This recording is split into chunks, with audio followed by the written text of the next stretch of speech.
সেনাপ্রধান ভার্সাস মাননীয় প্রধান উপদেষ্টা প্রফেসর ডক্টর মোহাম্মদ ইউনূসের মধ্যে অনেক ঘটনা ঘটে গেছে যে বৈঠক অনুষ্ঠিত হয়েছে সেখানে, এবং আসিফ নজরুলরা সেনাপ্রধানকে বাঁচাতে, যেহেতু ভিতরের অনেক গোমর ফাঁস হয়ে গেছে, তাকে বাঁচাতে এখন নতুন মিথ্যাচার করছে, বাজারে নতুন নতুন তথ্য ছড়িয়ে দিচ্ছেন। এমনকি ইউনূসের পক্ষ থেকেও নানান তথ্য ছড়ানো হচ্ছে যেগুলো বিভ্রান্তিকর। দর্শক, আসলে বাস্তবতা যেটা, যে নানান বিষয়ে প্রফেসর ইউনূসের সাথে ওয়াকারের আলোচনা হয়েছে, এবং আমি যে কথাটা আগেও বলেছি যে ঘরের মালিক যদি জেনে যায় যে আজকে অমুকে চুরি করতে আসবে, তাহলে তার সে চুরি করতে আসতে পারবে না, বরং সে ধোলাই খাবে। এমনকি যদি জেনে যায় ডাকাতি হবে, সে ডাকাতিও করতে পারবে না, ডাকাতি ঠেকাতেও প্রয়োজনীয় মেজার নিবে, প্রয়োজনীয় স্টেপ নিবে। এখন ওয়াকার গং যে আকাম করতে চেয়েছিল, এটা এদেশের মালিক জনগণ জেনে গিয়েছে বলে, আমরা জাতিকে সতর্ক করতে পেরেছি বলে এখন ওয়াকার গং পিছু হচ্ছে। এখন পিছু হটার পরে এই পরিস্থিতিটাকে তো নর্মালাইজ করতে হবে। আসলে তারা অনেক আকাম করেছে। যেমন আসিফ নজরুল বলছেন যে প্রধান বিচারপতির সঙ্গে সেনাপ্রধানের বৈঠকের বিষয়টা গুজব। আসলে গুজব না, এটা আসিফ নজরুলের মিথ্যাচার। ওয়াকার প্রধান বিচারপতির সাথে বৈঠক করেছেন, এটাই সত্য। কোন টাইমে কোথায় বৈঠক হয়েছে এটা আমরা ডিটেইলস বলেছি। এখন আসিফ নজরুল এসে 24 ঘন্টা পর বলছেন যে বৈঠকের কথা গুজব। আচ্ছা, এত বড় একটা ঘটনা আপনি 24 ঘন্টা পর গুজব কেন বলেন? এটা তো রাতেই ক্লারিফাই করার কথা ছিল আসিফ নজরুলদের পক্ষ থেকে, যে না, এটা গুজব। আবার দেখেন, প্রধান বিচারপতি বাংলাদেশে সবচেয়ে সম্মানিত বা আস্থার জায়গাগুলোর মধ্যে অন্যতম। এমনকি রাষ্ট্রপতি, সরকার প্রধান বা প্রধানমন্ত্রীর চাইতে প্রধান বিচারপতি অনেক ক্ষেত্রে আস্থার জায়গা। অনেক সংকট নিরসনের দায়িত্ব প্রধান বিচারপতির, সংবিধান রক্ষার দায়িত্ব প্রধান বিচারপতির, এবং মানুষের শেষ আশ্রয়স্থল দুনিয়ায় প্রধান বিচারপতি। তারপরে আর কোনো বিচারপতি নেই।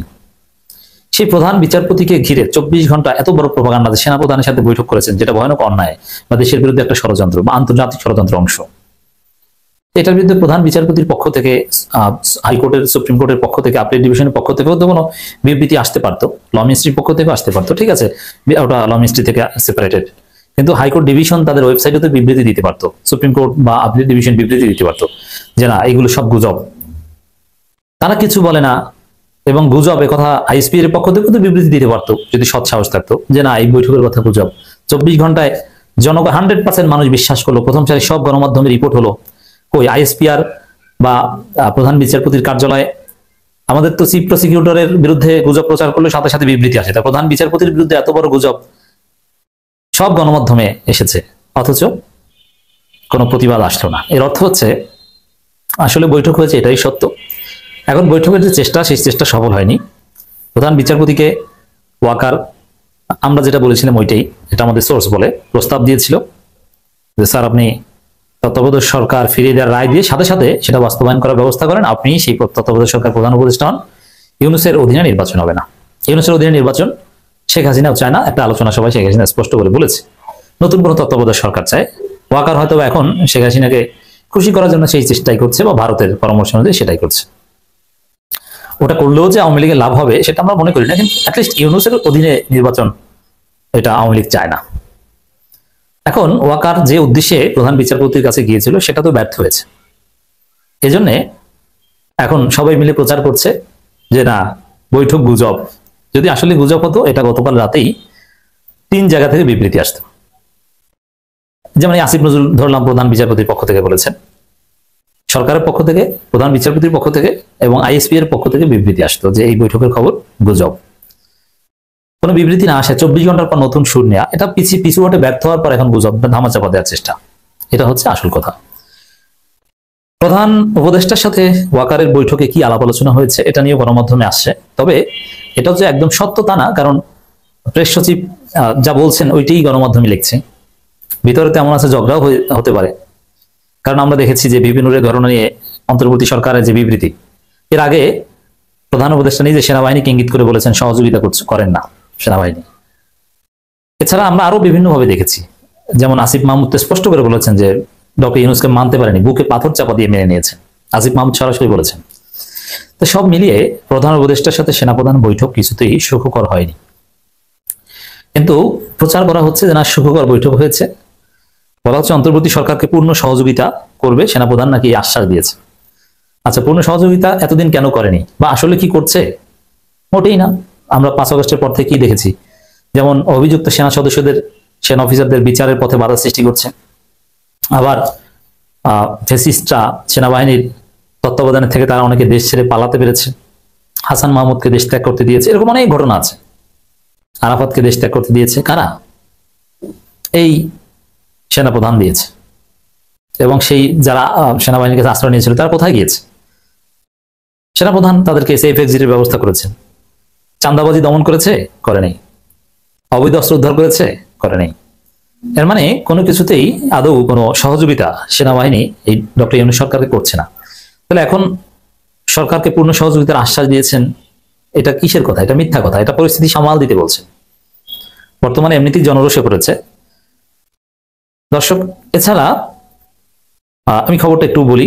প্রধান উপদেষ্টা অধ্যাপক মোহাম্মদ ইউনূসের সঙ্গে সাক্ষাৎ করে অন্তর্বর্তী সরকারকে পূর্ণ সহযোগিতার আশ্বাস প্রদান করেছেন সেনাপ্রধান ওয়াকারুজ্জামান। সোমবার রাষ্ট্রীয় অতিথি ভবন যমুনায় এই সাক্ষাৎ করেন তিনি। প্রধান উপদেষ্টা প্রেসিডেন্ট শফিউল আলম এক সংবাদ বিজ্ঞপ্তিতে কথা জানান। মানে এটা সরকার যেভাবে প্রচার করলে পরিস্থিতি শান্ত থাকবে সেভাবে প্রচার করেছে, বাস্তবতা ভিন্ন। বিজ্ঞপ্তিতে প্রধান উপদেষ্টা যেটা বলা হয়, প্রধান উপদেষ্টা নির্বাচন আগে আগামী মাসগুলোতে আইন শৃঙ্খলা বাহিনীর ভূমিকার উপর গুরুত্ব আরোপ করেন। তিনি বলেন, তিনি জাতির কাছে একটি সুন্দর নির্বাচনের জন্য অঙ্গীকার ব্যক্ত করেছেন। নির্বাচন হলে আন্তর্জাতিক মানের ভোটার উপস্থিতি সহ নতুন এবং মহিলা ভোটারদের অংশগ্রহণ এবং নিরাপত্তা নিশ্চিত হবে। জেনারেল ওয়াকারুজ্জামান প্রধান উপদেষ্টাকে অন্তর্বর্তীকালীন সরকারের প্রতি তার পূর্ণ সহযোগিতা ব্যক্ত করেন।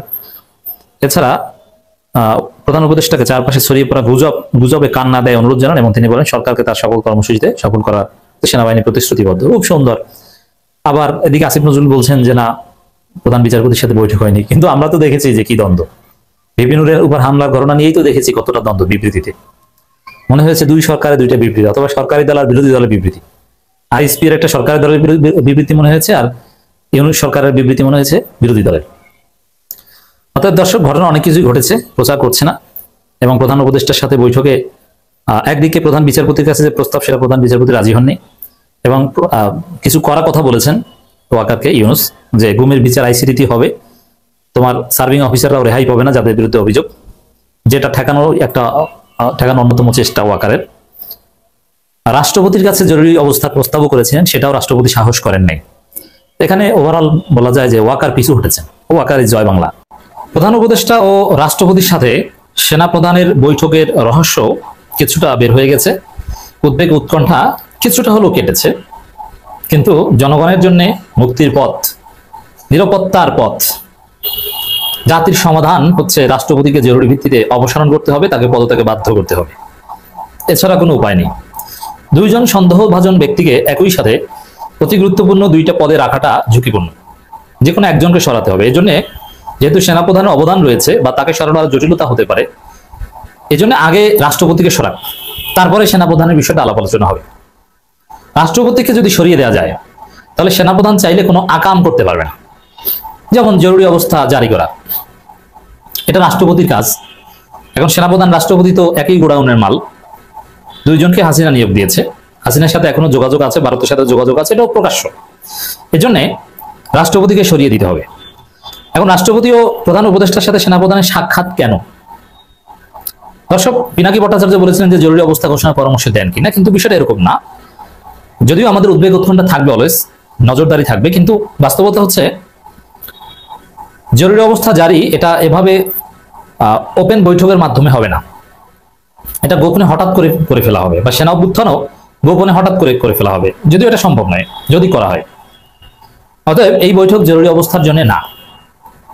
এই বৈঠক কি জন্য? আসলে সেনাপ্রধান চীন সফর করেছেন কিছুদিন আগে।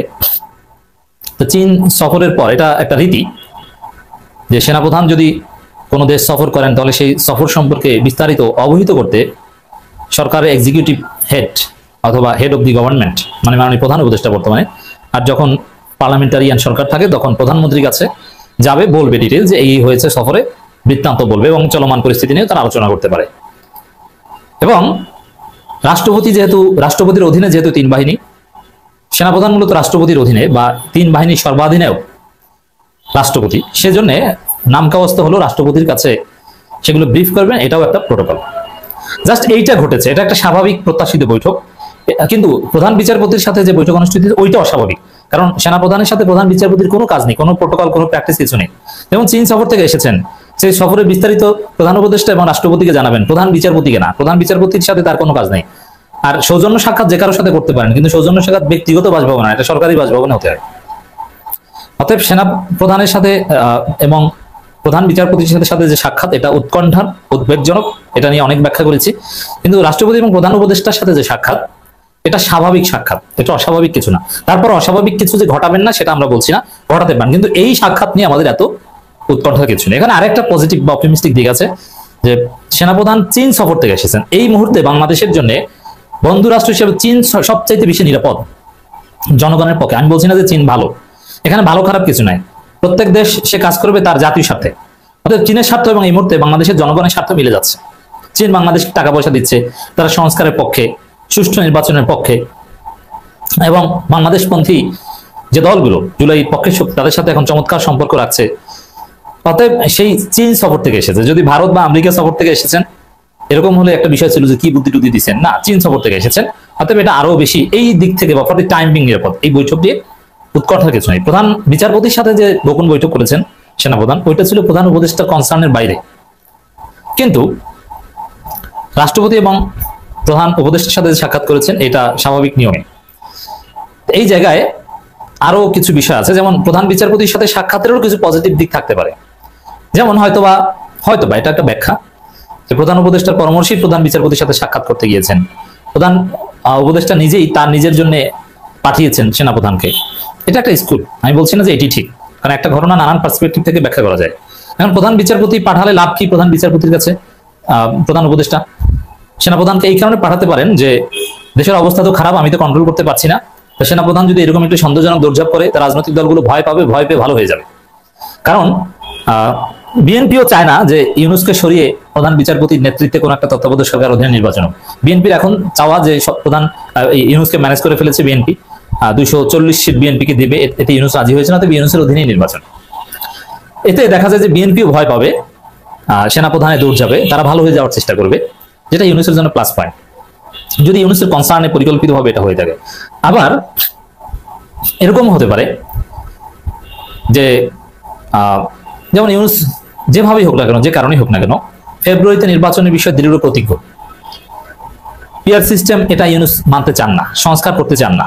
এখন এই জায়গায় সেনাপ্রধানকে দিয়ে ফেব্রুয়ারিতে নির্বাচনের যে ইউনূসের কমিটমেন্ট, ওটা যাতে রক্ষা হয়, এজন্য সেনাপ্রধান একটু দৌড়ঝাঁপ করছেন। অথবা প্রধান বিচারপতি যেন এমন কাজ না করেন যেটা ওই যে জামাত এনসিপি যেটা চায় তার সহায়ক হয়, যেমন পিআর পদ্ধতি নিয়ে বা তত্ত্বাবধায়ক সরকারের বিষয় নিয়ে এমন কোন অবজারভেশন না দিক যাতে ইউনূস ঝামেলায় পড়ে। মানে ইউনূসের মঙ্গলের জন্যও প্রধান বিচারপতির কাছে সেনাপ্রধানকে পাঠানো হয়ে থাকতে পারে, এটা একটা দিক। তবে এর মধ্যেও আশার দিক হচ্ছে যে সেনাপ্রধান কোনো আকাম করার সাহস পাবেন না, কারণ রাজনৈতিক দলগুলো বা জনগণ ছাড় দিবে না। 111 হোক, মানে জনগণের অপছন্দের কিছু বাংলাদেশের জনগণ এখন আর মানবে না, তার বিরুদ্ধে জনগণ জোরালো অবস্থান নেবে এবং জনগণের সাথে কেউ পারবে না। এই জায়গাটা আমাদের একটা অপটিমিস্টিক দিক। তো এই বিষয় একটা, আমি আবারও বলছি, একটা বিষয় নানান ভাবে ব্যাখ্যা করা যায় যে সেনাপ্রধানের এই সাম্প্রতিক তৎপরতা, প্রধান বিচারপতি, প্রধান উপদেষ্টা, রাষ্ট্রপতির সাথে যে সাক্ষাৎ, এগুলোর অপটিমিস্টিক অ্যানালাইসিস হচ্ছে এটা, যেটা বললাম। তবে আমাদের ওই সন্দেহের জায়গাটা থাকবে যে রাষ্ট্রপতিও আছে, সেনাপ্রধানও আছে, এই দুইজনই হাসিনা নিয়োগকৃত, দুজনের সাথে ভারতের যোগাযোগ আছে। অতএব এই দুইজন একত্রে পোস্টে থাকা আমাদের জন্য নিরাপদ না, অঘটন ঘটিয়ে দিতে পারে। এই জন্য পরিপূর্ণ আশাবাদী হওয়ার সুযোগ নেই, সতর্ক থাকতে হবে। আবার এই মুহূর্তে যে পরিস্থিতি একদম জটিল, বিষয়টা কিন্তু সেরকম না, নানান গুঞ্জন। রাষ্ট্রপতি এবং এই যে দেখেন, এই যে পিনাকির যে ফেসবুক পোস্ট বা আমাদের যে আলোচনা যে কি ঘটতে পারে, জরুরি অবস্থা জারি হবে কিনা, এগুলোতে আরো জরুরি অবস্থা জারি বা এই ধরনের চিন্তা ভাবনা থাকলেও এইসব আলোচনার কারণে তারা পিছিয়ে উঠবে, কারণ জনগণ বুঝে গেলে তো ওই চুরি করা যায় না। যেমন চোর যদি বুঝে যায় যে মালিক টের পেয়ে গেছে যে আমি চুরি করতে যাবো, তাহলে তো সে চুরি করতে যাবে না। এই জন্য পিনাকিদের বা আমাদের যে আলোচনা সতর্কতামূলক, এগুলো দেশকে সঠিক পথে রাখতে গুরুত্বপূর্ণ ভূমিকা পালন করবে। আপনারা অনেকে মনে করতে পারেন ওই ভাই কিছু হইলে না তো, আরে ভাই এই যে বলছে এই কারণেই তো হয় নাই, এভাবে তো ভাবতে পারেন। অথবা না হলেও আমরা এভাবে বলতে থাকবো, কারণ এটাই সতর্কতা। এ কারণে মানে মালিক টের পেয়ে গেছে, চোর সাবধান হয়ে গেছে। অতএব এই মুহূর্তে আমরা কিছুটা আশঙ্কা মুক্ত। জাতীয় পার্টি এক ধরনের হুমকি দিয়েছে, এত ঘটনা ঘটালো, ভিপি নূরকে প্রায় মেরে ফেলেছে, মৃত্যুর মুখ থেকে হয়তো বা আল্লাহ তাকে ফিরিয়ে দিচ্ছেন, বাংলাদেশে একটা অঘটন ঘটিয়ে দিয়েছে, পুরো বাংলাদেশ নড়ে চড়ে বসেছে, এবং ভারতের যে নীল নকশা সেটা জনগণ অনেকটা টের পেয়ে গিয়েছে। সরকারও নড়ে চড়ে বসেছে, সরকারের অনেক উপদেষ্টা হয়তো বা এই সরকারে থাকবে না। সরকারের সক্ষমতা বা সেনাবাহিনীর সাথে সরকারের দূরত্ব স্পষ্ট হয়ে গেছে। মানে একটা কঠিন পরিস্থিতি জাতীয় পার্টিকে কেন্দ্র করে। সেই জাতীয় পার্টির মধ্যে কোনো অনুশোচনা নেই, কোনো অনুতপ্ততা বোধ নেই, তাদের মধ্যে কোনো ভয় নেই, অথচ তাদের পার্টি অফিসগুলো জয় বাংলা করে দিয়েছে। এই জাতীয় পার্টি নিষিদ্ধের আলাপ হচ্ছে, অ্যাটর্নি জেনারেল বলেছেন নিষিদ্ধের বিষয়টা খতিয়ে দেখা হচ্ছে কি করা যায়, এবং জোরালোভাবে রাজনৈতিক দলগুলো ইউনূসের কাছে বলে এসেছে তারা জাতীয় পার্টি নিষিদ্ধ চায়। কিন্তু জাতীয় পার্টির মধ্যে কোনো ভয় নেই, তারা উল্টো হুমকি দিচ্ছে। আচ্ছা, এই জাতীয় পার্টির তো কোনো শক্তি নেই, এটা তো সবাই জানে যে জাতীয় পার্টির একটা ধনচে রাজনৈতিক দল, তাদের কর্মী নাই, সুসংগঠিত না, তাদের কমিটি নাই, তাদের ভোট নাই, কিছু না, এবং তারা অনেক ভাগে বিভক্ত। কিন্তু তারপর তারা হুমকি দেয় কিভাবে? কি হুমকি দিয়েছে দেখেন, কোনো আঘাত এলে জবাব দিতে হবে। এর মানে এই যে জাতীয় পার্টির পার্টি অফিসে হামলা করছে বা অগ্নিসংযোগ করছে, জয় বাংলা করছে, জাতীয় পার্টি নেতাদের হাতের কাছে পেলেও জনগণ থাপড়ায় দাঁত ফেলে দিবে। এর প্রেক্ষিতে জাতীয় পার্টির মহাসচিব শামীম হায়দার পাটোয়ারি বলছেন যে পাল্টা জবাব দিতে হবে। এই সাহসটা কোথায় পেলেন? এই সাহস থাকার কথা নয়। আবার অফিসে যাচ্ছেন, ডেইলি অফিসের ভিতরে যাচ্ছেন, সংবাদ সম্মেলন, কার সাহসে যাচ্ছেন? ওরা তো কুত্তার মতো পালানোর কথা, ল্যাজ গুটিয়ে পালানোর কথা, তরুণ প্রজন্মের ধাওয়া খেয়ে। কিন্তু না, জাতীয় পার্টি চালায় এখন সেনাপ্রধান ওয়াকারুজ্জামান। সেনাপ্রধানের কথায় জাতীয় পার্টি এখন চলে এবং হুমকি দেয়, পাল্টা আঘাতের কথা বলে। কোনো আঘাত এলে জবাব দিতে হবে, এর অর্থ হচ্ছে পাল্টা আঘাত করতে হবে। রুমিন ফারহানার একটা থিওরি আছে না, হ্যাঁ অবশ্যই আপনি আমাকে আঘাত করলে গুন্ড নিয়ে আসবো, মানে সোজা সাপটা কথা, যে গুন্ড বাহিনী তিনি পালেন। ঠিক তদ্রুপ কোনো আঘাত এলে পাল্টা আঘাত করতে হবে, এটাই হচ্ছে শামীম হায়দার পাটোয়ারির বক্তব্য। যে এত বড় কথা জাতীয় পার্টি কিভাবে বলে? সেনাপ্রধানের আশ্বাসে, সেনাপ্রধানের প্রশ্রয়ে, অথবা সেনাপ্রধান নিজের বক্তব্য এটা। এবং আইএসপির বিবৃতি দেখেছেন আপনার, কতটা নির্লজ্জ। জাতীয় পার্টি এবং গণ অধিকার পরিষদ এই দুইটা দলকে সমান মর্যাদা সম্পন্ন দুইটা দল হিসেবে দেখিয়েছে, সমমর্যাদার দুইটা দল, যে দুইটা দলের মধ্যে এবং দুই দলের অধিকার রয়েছে। বিএনপি, তারেক রহমান, সবাই, জাতীয় পার্টি, গণ অধিকার পরিষদ উভয় সমান অধিকার রয়েছে, এভাবে বলছেন। তো দর্শক, এবং তাদের নিষিদ্ধে যে আলাপ তুলছে এর বিরুদ্ধে হুমকি দিচ্ছেন যে আমাদের নিষিদ্ধ করা হবে, আমাদের নিবন্ধন বাতিল করা হবে, খবর আছে। এত বড় সাহস কিছুতেই হওয়ার কথা নয়। যেখানে এরা এখনো গ্রেপ্তার আতঙ্কে আছে, এদেরকে বরং গ্রেপ্তার করা হতে পারে, সরকার বলেছে যে ব্যবস্থা নেওয়া হবে, ছাড় দেওয়া হবে না, তাতে তো জাতীয় পার্টি এখন পালানোর কথা। সংবাদ সম্মেলন করার সাহসটা পায় কোথায় এরা? সেনা প্রধানের প্রশ্রয় এই সাহস পেয়েছে, সেনা প্রধান এই সংবাদ সম্মেলন করিয়েছে, এই হুমকি দিচ্ছে। অতএব এর প্রেক্ষিতে জনগণকে জরুরি ভিত্তিতে প্রস্তুতি নিতে হবে। জাতীয় পার্টিকে ওই পিনাকি ভট্টাচার্য বলেছেন, ওইটি থিওরি ফাইনাল, যে আসলে ওয়াকার কিছু করতে পারবে না, চেষ্টা করবে কিন্তু পারবে না। তবে আমাদের করণীয় সেটা হচ্ছে আওয়ামী লীগকে, ফেসিবাদকে মাইরের উপর রাখা, দৌড়নির উপর রাখা। আর ওই এসালামের টাকা, যে 2500 কোটি টাকা, ওই 2500 কোটি টাকা কোন জায়গায় কি আসে, যেমন এই প্রজন্ম 71, মানে এরকম যারা ওই এসালামের টাকাকে সামনে আসবে, মুক্তিযোদ্ধা নামে আর যে নামে আসবে, ওদেরকে পিটি হাত পা ভেঙে দিতে হবে, তারপরে পুলিশে দিতে হবে। এই কাজটা করতে হবে। জাতীয় পার্টির ক্ষেত্রেও আমাদের করণীয় এটাই। সেনাবাহিনী এমন ভাবে প্রশ্রয় দিচ্ছে, সরকার কিছু করতে পারবে না। যেমন আপনাদেরকে একটু মনে করিয়ে দিই, এই সেনাবাহিনীর এই যে যত গুম কমিশন, গুম, বিডিআর বিদ্রোহ, এগুলোর সাথে জড়িত কারা? এগুলোর বিচার কিন্তু করতে দিচ্ছে না ওয়াকার, সরকারকে সহযোগিতা করছেন। এমনকি ট্রাইব্যুনালে জাতিসংঘের প্রতিবেদনে প্রায় 72 জন সেনা অফিসারের সংশ্লিষ্টতা প্রমাণ দিয়েছে জুলাই গণহত্যার সাথে জড়িত।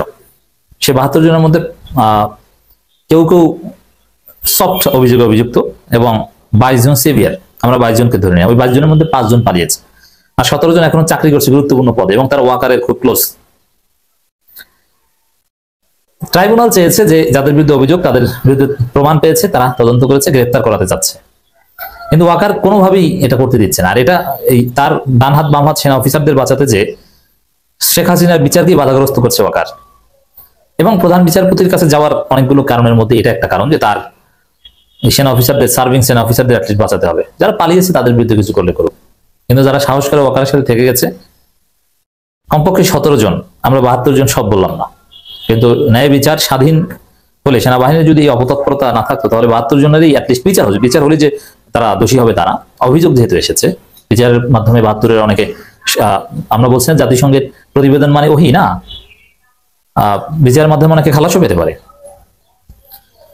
তার মানে আসলে এই অপরাধীদের নানানভাবে ওয়াকার বাঁচাচ্ছে, এরকম জাতীয় পার্টির অপরাধীদেরও ওয়াকার বাঁচাচ্ছে। ওয়াকারের তৎপরতায় জিএম কাদের এখনো গ্রেপ্তার হচ্ছে না, অথচ ভুয়া মামলায় নাসিরউদ্দিনের সাথী তৌহিদ আফ্রিদিরা গ্রেপ্তার হয়েছে।